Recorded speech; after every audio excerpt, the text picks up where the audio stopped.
औज़ुबिल्लाहिमिनश्शैतानिर्रजीम बिस्मिल्लाहिर्रहमानिर्रहीम।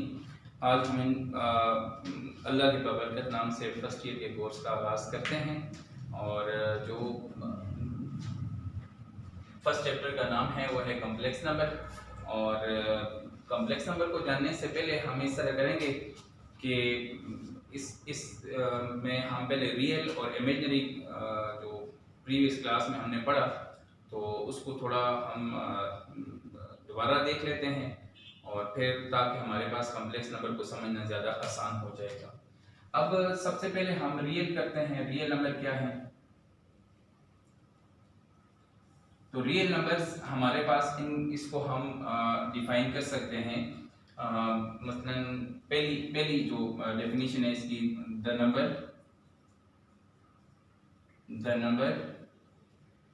which can be represented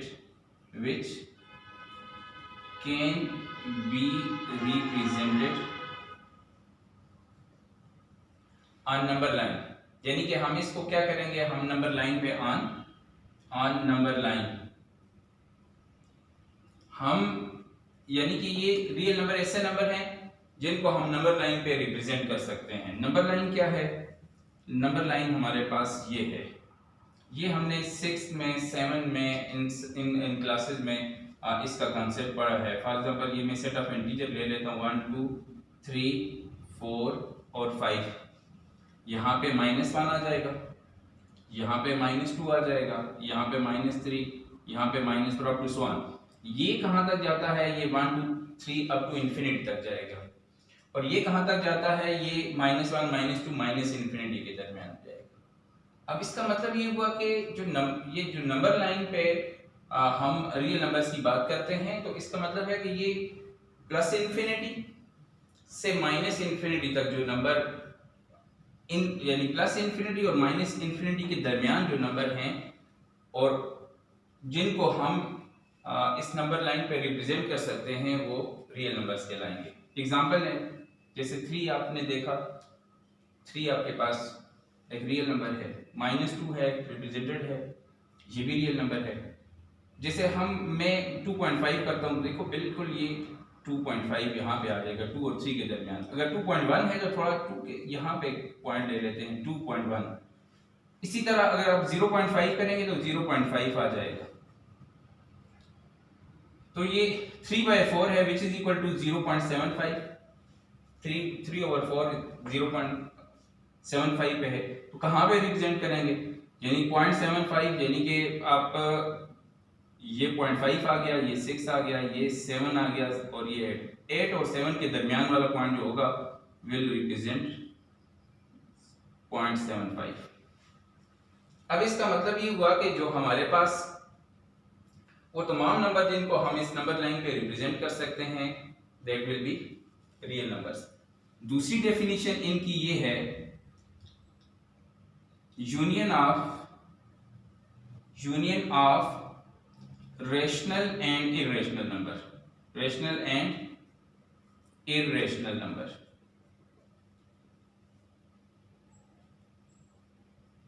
which can be written as, जिसको हम इस तरह भी लिख सकते हैं कि हमें पता है कि हम रेशनल नंबर को Q से रिप्रेजेंट करते हैं और यूनियन Q बार जो है वो हमारे पास क्या आ जाएगा? Q बार हमारे पास इरेशनल नंबर आ जाएंगे। अब हम ये देखते हैं कि कौन से नंबर रेशनल होते हैं, कौन से इरेशनल होते हैं, और फिर मैं थर्ड इसकी डेफिनेशन की तरफ भी चला जाऊंगा। अब रेशनल नंबर वो तमाम नंबर हैं जिनको हम P/Q की फॉर्म में लिख सकते हैं, which can be written in the form P/Q where P and Q belong to Z और and Q is not equal to 0। यानी कि फॉर एग्जांपल हमारे पास है जी 2 एक नंबर है और हमने इसको प्रूव करना है कि ये रेशनल है या नहीं है। तो आसान सी बात है, मैं इसको 2/1 लिख सकता हूँ या मैं 2 को लिख सकता हूँ 4/2, कटेगा फिर वही रहेगा, फिर या 2 को लिख सकता हूँ 8/4। इनफाइनाइट तरीकों से आप इसको प्रूव कर सकते हैं कि अब ये P बन जाएगा और ये Q बन जाएगा। P/Q की फॉर्म में 2 को हमने लिख दिया तो 2 जो है ये रेशनल बन जाएगा। अच्छा, फिर मैं अगर इसको देखूं कि भाई अगर रेशनल नंबर में हमारे पास डिनोमिनेटर में 0 क्यों नहीं आ सकता? जैसे 6/0 है तो what will be it's answer? क्या आंसर आएगा कि अगर हम 6/0 करें? देखिए 6 को अब अंदर रख के जब हम 0 पे डिवाइड करेंगे तो 1 के साथ 0 को मल्टीप्लाई करेंगे तो जाहिर है 0 आएगा। 2 को आप 0 के साथ मल्टीप्लाई करेंगे फिर 0 आ जाएगा। 3 के साथ 0 करेंगे फिर 0 आएगा। कोई ऐसा नंबर नहीं है जिसकी मल्टीप्लिकेशन हमें 0 के साथ मल्टीप्लिकेशन किसी भी नंबर की हमें 6 नहीं दे सकती। अच्छा चलें, ये तो हमारे पास इस तरह का आ गया कि भाई हम ये तो अनडिफाइन आता है भाई कि भाई हमारे पास इसकी डिवीजन मुमकिन नहीं है। अच्छा इसको इसी तनाज़ुर में अगर सोचें तो जरा देखें 6/2 अगर करूं तो मुझे देखें एक नंबर मिल जाता है जिसकी मल्टीप्लिकेशन मुझे 2 के साथ 6 दे सकती है। कौन सा नंबर है वो 3 है। 3 2s are 6 ऐसा मतलब ये 3 ऐसा नंबर मिल गया। इसके लिए हमें नंबर नहीं मिलता जिसकी मल्टीप्लिकेशन मुझे 6 दे। तो इसलिए 0 की डिवीजन मुमकिन नहीं है। और इसकी ही दूसरी डेफिनेशन है, ये पहली डेफिनेशन है कि नंबर जो p/q की फॉर्म में लिखे जा सकते हैं। p और q दोनों इंटीजर्स होने चाहिए but q can not be equal to 0। दूसरी डेफिनेशन ये है the number which can be written in the ratio of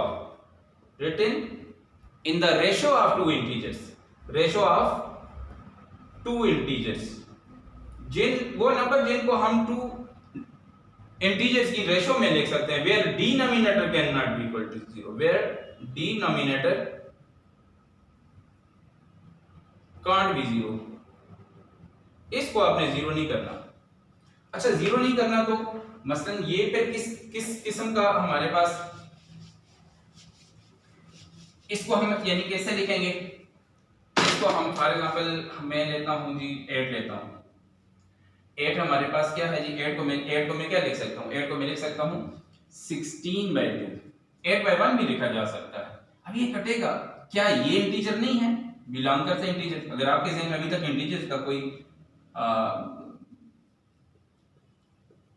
ये इंटीजर है हमारे पास, अगर आपके ज़हन में नहीं आते तो ये जरा रिकॉल कर लें कि इनको ऐसे 8 को ऐसे लिखना है कि ये 2 नंबर इस्तेमाल हो, 0 डिनोमिनेटर में इस्तेमाल ना हो, बस इन में से हम इसको इस्तेमाल करें, इनमें से यूज करें और इस तरह लिखें कि वो दो इंटीजर्स की रेशो आ जाए। तो ये 2 इंटीजर्स की रेशो है। हमने कैसे कहा? हमने देखें मैथ्स में हमने 6 7 में ये बात पढ़ी है कि भाई 6/8 का वही मतलब है 6/8। तो ये यहाँ पे रेशो को रिप्रेजेंट करेगा। यहाँ पर भी ये है कि ये रेशो को रिप्रेजेंट कर रहा है। तो इस तरीके से हम बता सकते हैं कि भाई रेशनल नंबर तो वो नंबर भी हैं जिनको हम p/q की फॉर्म में लिख सकते हैं और वो नंबर भी हैं जिनको 2 इंटीजर्स की रेशो में लिख सकते हैं where denominator and q cannot be equal to 0। अब जरा सा इसकी तफसील में जाते हैं। देखें सबसे पहली बात यह है कि सेट ऑफ इंटीजर हमारे पास यहाँ लिखे हुए हैं। पहले सेट्स को मैं मतलब क्लियर कर लेता हूँ आपको। सेट में हमारे पास 0 क्या यहाँ पे हमारे पास देखें 1 2 3 up to so on, -1 -2 -3 up to so on। ये सारे इंटीजर्स हैं, ये सारे इंटीजर्स हैं और इंटीजर सारे रेशनल होते हैं क्योंकि कम से कम इनको मैं डिवाइडेड बाय 1 लिख सकता हूँ। तो अब देखें p/q की फॉर्म में लिखेंगे और हम या दो इंटीजर्स की रेशो में लिखेंगे। फिर हमने ये भी कहा कि भाई ये इंटीजर हमारे सामने देखें 0/1 ये भी इंटीजर में आता है, 1/2 ये भी इंटीजर में आता है, 3/1 ये भी इंटीजर में आता है। इसका मतलब ये हुआ कि अपने ज़हन में ये रख लेना कि सारे इंटीजर जो हैं वो p/q की फॉर्म में लिखे जा सकते हैं। इसलिए हमारे पास सेट ऑफ इंटीजर जो है वो हमेशा क्या होगा? रेशनल नंबर होगा। अब देखें क्या होल नंबर इसमें इंक्लूड नहीं है? बिल्कुल है। अगर ये इंटीजर्स हो गया तो डेफिनेटली ये भी इंटीजर है क्योंकि 0 1 2 3 सारे इसी में हैं। इनको भी p/q की फॉर्म में लिख सकते हैं। अगर होल नंबर है तो नेचुरल नंबर्स को होल नंबर कंटेन करते हैं 1 2 3। Up to so on. और नेचुरल और होल में क्या फर्क होता है, ये छोटा सा होल डाला हुआ है, मीन जीरो है हमारे पास, एक जीरो इसमें शामिल हो जाएगा। नेचुरल में हम अगर जीरो इंक्लूड करते हैं तो फिर हम उसको होल नंबर, वो सेट होल नंबर बन जाता है। अब जरा देखें ये भी इसी में आ जाएंगे। इवन नंबर देखें, इवन हमारे पास 2 4 6 अप टू सो ऑन, ये सारे भी इसमें शामिल हैं। अब इवन नंबर्स की डेफिनेशन आपको पता है, the number which are exactly divisible by 2, कि हम अगर किसी इवन नंबर को रखेंगे और 2 पे डिवाइड करेंगे ना, एग्जैक्टली डिविजिबल हो जाए। एग्जैक्टली डिविजिबल का मतलब ये होता है रिमाइंडर जीरो होता है। जैसे 6 को अंदर रख के 2 पे डिवाइड करूंगा, 3 2s are 6, तो यहाँ पे रिमाइंडर जीरो आ जाएगा। अब इसी तरह ऑड नंबर्स भी हमारे पास 1 3 5 7 ये भी नेचुरल नंबर में इंक्लूड हैं, ठीक है। तो फिर ये क्या हुए, अगर ये नेचुरल नंबर में इंक्लूड हैं तो डेफिनेटली ये हमारे पास रेशनल नंबर हो जाएंगे। अब जो बात मैं कर रहा हूँ उसके बाद प्राइम नंबर्स हैं 2 3 5 7 11 अप टू सो ऑन, ये भी सारे मतलब अगर लें ये इंटीजर भी इनको होल्ड करते हैं, होल नंबर भी इनको होल्ड करते हैं और नेचुरल नंबर में भी ये आते हैं।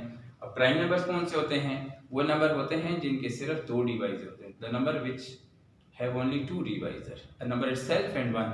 यानी कि अगर आप 7 को लेंगे ना, आसान तरीका बता रहा हूँ, आप 1 पे डिवाइड करें हो जाएगा, 1 7 is 7, और फिर ना 2 पे होगा, 3 पे 4 पे 5 पे 6 पे किसी पे डिवाइड नहीं, और फिर 7 पे डिवाइड होता है। ये नंबर अपने आप पर 1 के अलावा किसी पे डिवाइड नहीं होते। ऐसे नंबर्स को हम क्या कहते हैं, प्राइम नंबर्स। और कंपोजिट नंबर भी हैं हमारे पास 4 6 8 9 और 10 12 अप टू सो ऑन। ये वो नंबर हैं जिनके मोर देन 2 डिवाइजर्स होते हैं।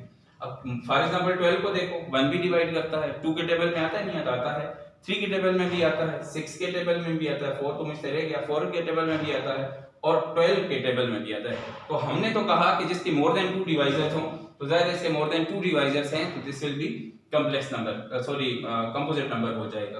अच्छा, ये कंपोजिट नंबर है तो ये सारे के सारे, ये जितने सेट मैंने यहां से लेके ये वाले भी और ये वाले भी सारे अगर z में z इनको इंक्लूड करता है या ये z में हैं, तो सेट ऑफ इंटीजर्स के बारे में मैंने पहले कहा कि वो रेशनल नंबर हैं, डेफिनेटली ये भी रेशनल नंबर हो जाएंगे। अब आपको जेजन में ये इसको मैं जरा सा वो करता हूं। हाँ, हमें अब ये पता चल गया कि ऑल नेगेटिव और पॉजिटिव नंबर्स जो हैं वो रेशनल नंबर हैं। अब आपका ज़हन ये यहां तक क्लियर हो जाना चाहिए।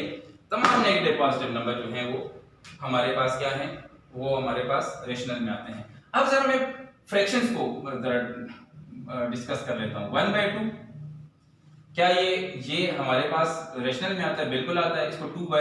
इसको मैं 2/4 भी लिख सकता हूं, which can be written in the form p/q, लिखा जा सकता है। ये p बन जाएगा, ये q बन जाएगा। दोबारा काटें आप, 2 1 is 2 2 1 is 2 2 2 are 4, p/q की फॉर्म में हम लिख सकते हैं। इसकी एक और जस्टिफिकेशन भी है कि भाई अगर हमारे पास 1 को अंदर रख के मैं 2 पे डिवाइड करता हूं तो पॉइंट जब लगाया तो 0 आ जाएगा, 5 2s are 10 आ जाएगा, तो ये आपके पास 0.5 आता है। ये याद रखना, जब भी हमारे पास कोई ऐसा डेसिमल आ जाए जिसके डेसिमल पार्ट में फाइनाइट नंबर ऑफ डिजिट आ जाए, यानी कि पॉइंट के बाद डिजिट गिने जा सकें या पॉइंट के बाद डिजिट खत्म हो जाए, तो ऐसा नंबर हमारे पास क्या कहलाएगा? ऐसा नंबर हमारे पास रेशनल कहलाएगा। क्योंकि मैं तो इसको इस तरह नहीं लिख सकता, पॉइंट के नीचे 1 लगा करके 0 लिखूं। 5/10 भी तो वैसा ही है जैसे 1/2 है। 5 1 is 5 and 2 5 are 10, तो मैंने अगेन इसको p/q की फॉर्म में लिख लिया। अब एक हमारे पास इस तरह की एग्जांपल भी है। ये तो मैंने कहा कि भाई ये तो टर्मिनेटिंग डेसिमल अगर आ जाता है तो फिर हमारे पास क्या है, ये हम दोबारा एक कन्वर्टेबल है इन द फॉर्म p/q। 1/3 है तो 1 को अंदर रख के 3 पे डिवाइड करके देखता हूं, 0 पॉइंट लगाने से 0 आ जाएगा। 3 3s are 9 1, फिर 0 लगाता हूं इधर 0 3 3s are 9, और ये फिर रिपीट होता जाएगा। अब पॉइंट वाले हिस्से में एक डिजिट बार बार रिपीट हो रहा है, तो ऐसे और खत्म नहीं हो रहा, यानी कि हम इनको नहीं काउंट कर सकते कि पॉइंट के बाद 3 कितनी टाइम्स है, इनफाइनाइट टाइम्स है। तो अब इसका मतलब है कि अगर पॉइंट वाले हिस्से में या डेसिमल पार्ट में अगर आपके पास इनफाइनाइट नंबर ऑफ डिजिट हो और वो रिपीट भी हो रहे हो, रिकरेंट डेसिमल यानी, तो फिर वो भी रेशनल नंबर में आएगा। किस में आएगा? रेशनल में। अब इसको रेशनल में क्यों आएगा? फॉर एग्जांपल मैं इसको 2/6 लिख लूं तो सेम आपको आंसर देगा। 2 को अंदर रख के आप 6 पे डिवाइड करें तो क्या होगा? पहले पॉइंट लगाया 0 आ जाएगा, 3 6 आर 18, ये 2 आ जाएगा, ये 0 लगाया इधर 3 6 आर 18, तो सेम रेपिटेशन आ जाएगी।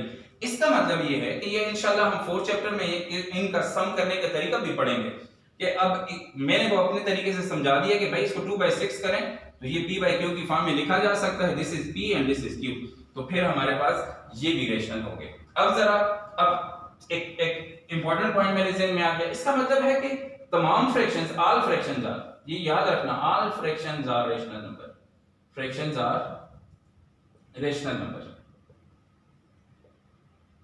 यानी कि 6/7 है, 1/9 है, 22/7 भी चूंकि एक फ्रैक्शन है, ये पाई की अमूमन हम ये कहते हैं ना कि जो पाई है वो इरेशनल नंबर है, लेकिन 22/7 पाई की नियरेस्ट वैल्यू है but not exact value of pi. Pi irrational number है लेकिन 22/7 एक रेशनल नंबर है, लेकिन ये इसकी वैल्यू जो है ना, अगर 3.14 मैं अंदाजे से ही लिख लेता हूं, आप इसको डिवाइड करके देखें, कुछ डिजिट के बाद 5 डिजिट के बाद 6 डिजिट के बाद 7 डिजिट के बाद ये फिर रिपीट होना शुरू हो जाएगी। जब रिपीट होना शुरू हो जाएगी तो देन फिर हमारे पास ये इस फ्रैक्शन में आ जाएगी, which is non terminating non recurring decimal होगा। Non terminating non recurring decimal is always rational number, क्योंकि हमने कहा है कि हम उसको, यानी कि इसका और 44 और 14 का सेम बिहेवियर होगा। मैंने इसको भी 2 से मल्टीप्लाई कर लिया, इसको भी 2 से मल्टीप्लाई कर लिया, लेकिन जब आप डिवाइड करेंगे ना, बिहेवियर दोनों का डेसिमल का सेम होगा। अब इसका मतलब ये हुआ कि हमने यहाँ पढ़ लिया कि तमाम फ्रैक्शन जो आपके जहन में आती है that will B rational number. फिर नेक्स्ट हमारे पास क्या है? नेक्स्ट हमारे पास है जी पॉइंट वाले। अभी मैं रिपीट कर लेता हूं, मतलब ये फ्रैक्शंस के बारे में, ये आपके पास टर्मिनेटिंग डेसिमल है और हमने अभी कहा कि टर्मिनेटिंग डेसिमल्स जो हैं वो क्या हैं? रेशनल होते हैं, क्योंकि मैंने कहा ये वहां प्रूव किया हुआ है कि 5/10 लिखा जा सकता है। अगली बात ये आ गई कि जितने भी आपके पास non terminating and recurring decimal है, ये सारे के सारे किस में आएंगे? ये सारे के सारे आएंगे मेरे पास रेशनल में आएंगे, क्योंकि इनका सम किया जा सकता है। अभी हमने कहा कि अगर ये 1/3 है, इसकी बल्कि इसको 1/3 लिख लेता हूं, तो this will be p and this will be q। अच्छा, लास्ट में हमारे पास एक रेशनल की टाइप आती है जो कि हमारे पास है जैसे √3, मैं अंदाजे से लिखता हूं, एग्जैक्टली तो वैल्यू मुझे याद नहीं है, 1.732156719 अप टू सो ऑन। हम इसके डेसिमल के बारे में अगर थोड़ा सा सोचें तो है तो नॉन टर्मिनेटिंग है, यानी खत्म नहीं हो रहा, लेकिन नॉन रिकरिंग का मतलब ये है, लेकिन ये तो तरतीब के साथ आ भी नहीं रहा कि इसके डेसिमल पार्ट में कोई ऐसा नंबर नहीं आ रहा जो बार बार रिपीट हो रहा हो। तो इस किस्म के डेसिमल को याद रखें, रेशनल में नहीं करें, क्योंकि हमारे पास कोई तरीका नहीं है कि हम इसको रेशनल में कन्वर्ट कर सकें। लेट्स से मैं कहता हूं कि हो सकता है मैं इसको p/q की फॉर्म में कन्वर्ट कर सकता हूं। अब p/q की फॉर्म में अगर मैं √3 को मैं p/q की फॉर्म में करता हूं तो बिल्कुल हो सकता है, ये तो डिवाइड बाय 1। अब मेरे ज़हन में ये ख्याल आया कि भाई इसका p और q दोनों का जो है वो दोनों का इंटीजर में से होना जरूरी है, और हमने ये बात पढ़ी कि इंटीजर्स में कोई स्क्वायर रूट वाला नहीं आता। रेशनल तो वो कहलाएगा जो इंटीजर्स की रेशो में लिखा जा सके, तो ये तो इंटीजर्स में नहीं आता, इसलिए इसको हम इंटीजर्स की रेशो में नहीं लिख सकते। तो लिहाजा इस किस्म का जो भी डेसिमल होगा उसको हम इरेशनल में इंक्लूड करेंगे। लास्ट वन इरेशनल नंबर है हमारे पास, इसी में जो हमने क्यू बार लिया था इरेशनल नंबर में हम क्या कहते हैं? सेम डेफिनेशन है। सेम डेफिनेशन ये है, the number which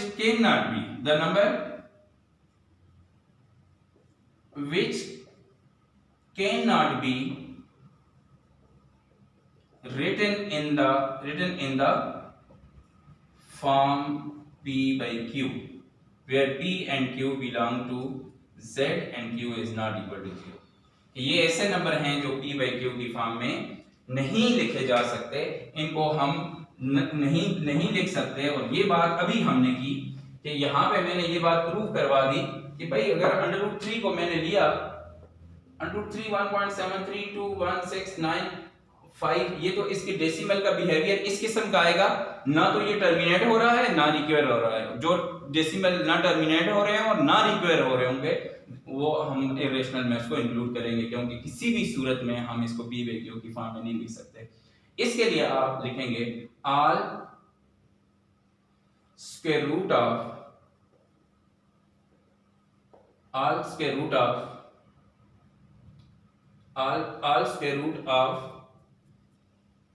incomplete square root जितने भी हैं, ऑल इनकम्प्लीट स्क्वायर रूट क्या है? इरेशनल नंबर है। आर इरेशनल नंबर्स, मसलन √2 √3 √4 नहीं लिखेंगे। √4 से 2 बाहर आएगा, 2 इंटीजर्स में है, 2 इवन नंबर्स में है, और इनके बारे में हमने कहा 2 को तो वैसे भी हम लिख सकते हैं 4/2, तो P by Q की फॉर्म में आ जाएगा। ये 5 आ जाएगा, ये 6 आ जाएगा। इन सारों के बिहेवियर जो है ना, जो मैंने इनकम्प्लीट स्क्वायर्स लिखे हैं, इन सारों का behaviour non terminating non recurring होगा, इसलिए हमारे पास ये इरेशनल नंबर में इंक्लूड होंगे। अब मैं इसको सम अप करता हूं, और सम अप पता है कैसे करेंगे? रियल थे हमारे पास, और रियल की हमने डेफिनेशन कर ली कि नंबर लाइन पे रिप्रेजेंट कर सकते हैं, दूसरी डेफिनेशन हमने ये कर ली कि ये तो रेशनल और इरेशनल का क्या है जी? रेशनल और इरेशनल का यूनियन है। तीसरी डेफिनेशन मैं अभी कर लेता हूं, ये अभी एक थर्ड डेफिनेशन भी ज़हन में आ गई। Number whose square is positive, सारे नंबर जिनका स्क्वायर पॉजिटिव आएगा वो रियल होते हैं। मसलन -6 का लें तो +36 आएगा, √2 का लें तो हमारे पास कितना आएगा? √2 का स्क्वायर कितना आएगा? √2 का 2 आ जाएगा। 0.5 का स्क्वायर ले लें, 0.25 आएगा। सॉरी, ये वो तमाम नंबर हैं जिनका स्क्वायर जो है वो हमारे पास क्या है? पॉजिटिव आता है। तो ये सारे रियल आ गए। अब रियल की आगे हमने फर्दर 2 टाइप्स पढ़ ली, रेशनल है और इरेशनल है। रेशनल में क्या शामिल है? रेशनल में सेट ऑफ इंटीजर्स शामिल है, और इनमें कहा कि P by Q की फॉर्म में लिखा जा सकता है और P by Q की फॉर्म में नहीं लिखा जा सकता। Z में हमारे पास आता है 0 +-1 2 up to so on, फिर इसी में होल नंबर आ जाते हैं, इसी में नेचुरल नंबर आ जाते हैं, इसी में ऑड आते हैं, इसी में इवन आते हैं, इसी में प्राइम आते हैं, इसी में एंड कंपोजिट नंबर आते हैं। इसमें क्या आते हैं? ऑल इनकम्प्लीट स्क्वायर्स आते हैं। ऑल इनकम्प्लीट स्क्वायर जैसे √2 √3 √5 √6 up to so on। फिर हमने पढ़ा कि ऑल जितनी फ्रैक्शंस हैं, ऑल फ्रैक्शंस आर क्या हैं? ऑल फ्रैक्शंस भी क्या हैं? रेशनल हैं। ऑल फ्रैक्शंस रेशनल हैं। फिर हमने ये बात पढ़ी कि अगर टर्मिनेटिंग डेसिमल होगा तो वो भी रेशनल होगा। फिर हमने पढ़ा कि अगर किसी डेसिमल पार्ट में, ये हर दफा 0.33 वाली एग्जांपल भी ना दें, 0.141414 इस तरह का अगर कोई भी मतलब है डेसिमल है तो वो भी हमारे पास रेशनल आ जाएगा। तीसरी बात हमने पढ़ी कि जो 3.141625 इस किस्म के हों अगर, यानी कि non terminating non recurring decimal, वो सारे के सारे इरेशनल नंबर होंगे। अब आपके जहन में ये सारी बात क्लियर होगी। मसलन तमाम नेगेटिव पॉजिटिव नंबर भी किस में आते हैं? रियल में आते हैं। तमाम हमारे पास जो फ्रैक्शंस हैं 1/2 1/6 1/9 3/7 सारी की सारी जो आपके जहन में भी आती है ये भी रियल में आ जाएगी। डेसिमल पार्ट वाले अगर डेसिमल पार्ट में पॉइंट के बाद फाइनाइट डिजिट होंगे तो वो भी हमारे पास रियल में आ जाएगा, रियल में भी रेशनल में आएगा। फिर हमने ये कर लिया कि हमारे पास आ जाएगा जो नॉन टर्मिनेटिंग नॉन रिकरिंग होगा तो वो हमारे पास इरेशनल में आएगा, और नॉन टर्मिनेटिंग और रिकरिंग होगा, यानी पॉइंट वाले हिस्से में कोई नंबर बार बार रिपीट होंगे तो वो हमारे पास इरेशनल में आएगा।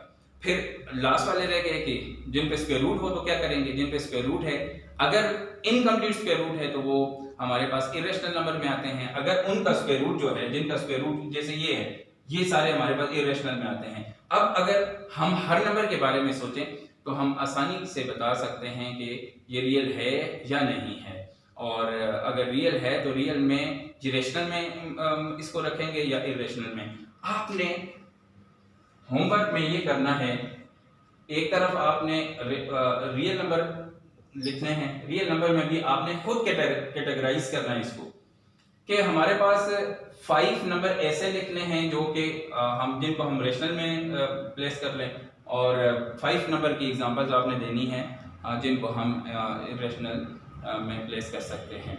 और आई होप सो कि आपको कुछ ना कुछ इंशाल्लाह समझ आई होगी। कोई भी क्वेश्चन हो तो आप कमेंट में ज़रूर कीजिएगा, उसका आंसर देख के हमें बहुत खुशी होगी।